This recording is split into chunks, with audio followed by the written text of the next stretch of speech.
انا لو هحكي عليه هقول لكم ايه؟ قال لي الوداع، وانا هقول له ايه؟ هو الوداع هيتقال في ايه؟ اقول له اعمل لايك سبسكرايب وشير وقول لي كل سنه وأنت طيب في الكومنتات عشان عيد ميلادي النهارده.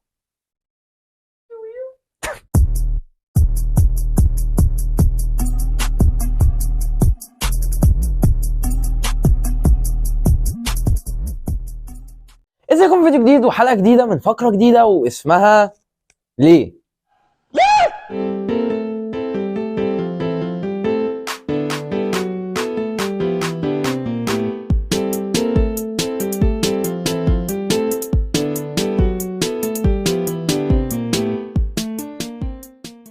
محدش فيكم فكر انا ليه سميت الفقره ليه؟ ليه؟ ليه؟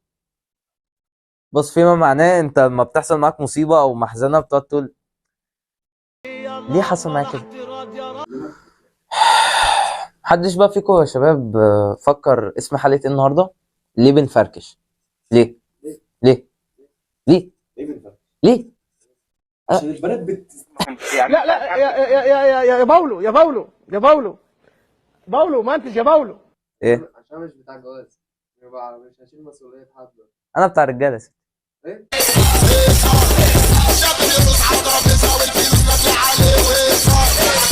مراحل الفركشه يا اسطى بتبقى متراوحه ما بين من اول ماما او بابا شاف الشات الى انا متقدم لي عريس.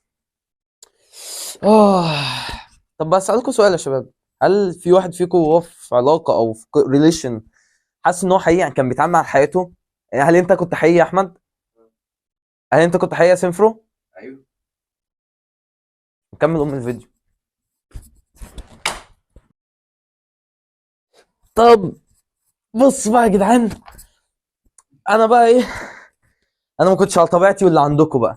دي اول حاجه. تاني حاجه، انا جايبكم النهارده ومصحيكم من نومكم عشان احكي لكم انا ليه فركشت، او بمعنى اصح احنا ليه بنفركش. احكي لكم بقى يا حبايبي عن قصصي مع الفركشه. لا مؤاخذه على الاسم ده. احكي لكم حكايتي مع الفركشه من اول علاقه حب لاخر علاقه حب، كلهم باقوا بالفشل. ومع اول علاقه حب سيبنا بعض بسبب اتفه حاجه في الدنيا. اخر فيديو ليا لما انا كنت عيل صغير ما جابش ال 50 لايك.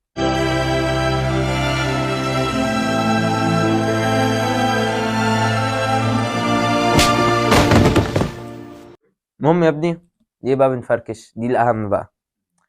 احنا بنفركش بسبب حاجه واحده، الا وهي انك انت اتعاملت على طبيعتك، اتعاملت بحقيقتك الحقيقيه.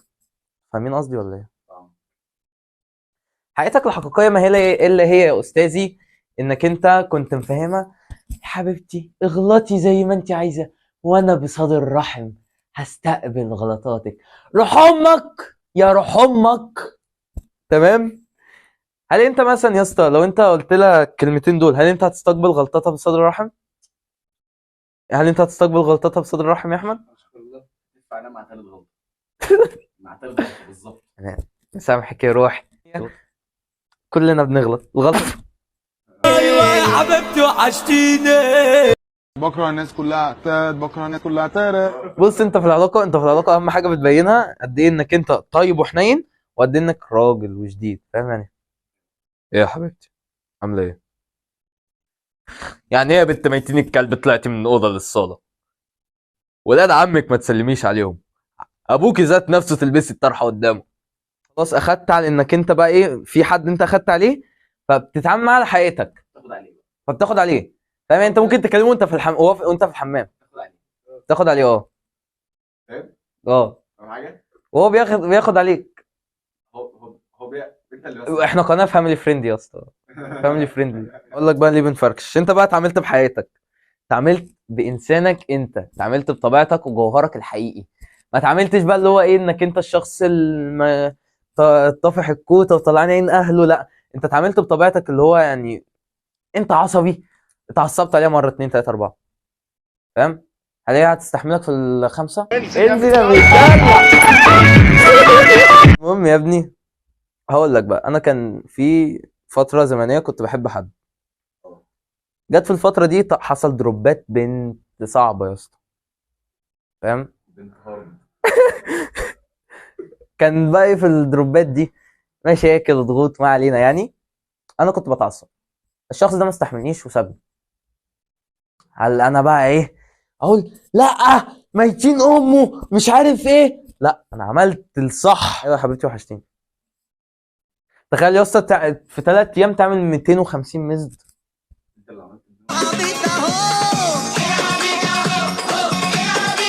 طبعا يا جماعه انتوا عارفين يعني انا والشخص ده بعد فتره من شحططه ومحاولات ان انا اعتذر له رضي عني ورجع لي وبتاع، وطبعا انتوا عارفين ايه اللي حصل بعد كده يعني.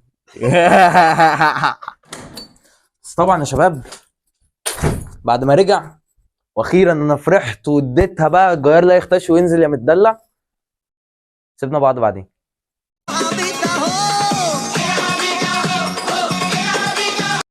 والله وبنفس السبب، وبنفس السبب.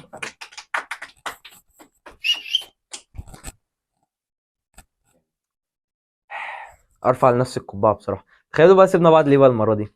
ليه؟ عشان اتعصبت برضه.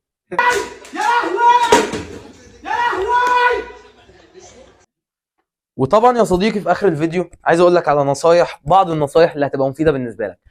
لو هتاخد شخص خد شخص متقبلك على عيبك، يعني عارف كل عيوبك ومتقبلك بيها وهيستحملك ومش عايزك تبقى فيك. دي النصيحه الاولى. النصيحه الثانيه يا صديقي الا وهي ما تبينش ضعفك نهائيا للشخص ده مهما كان غلاوته وحبك ليه. اوعى تبين ضعفك وقت ما هيسيبك، فاهمني؟ هو بيسيبك في الوقت اللي انت محتاجه فيه، فاهمني؟ واللي يسيبك في الوقت اللي انت محتاجه فيه يعني اللي يسيبك في اسوأ حالاتك ما يستهلكش وانت في احسنها حتى لو لثانيه.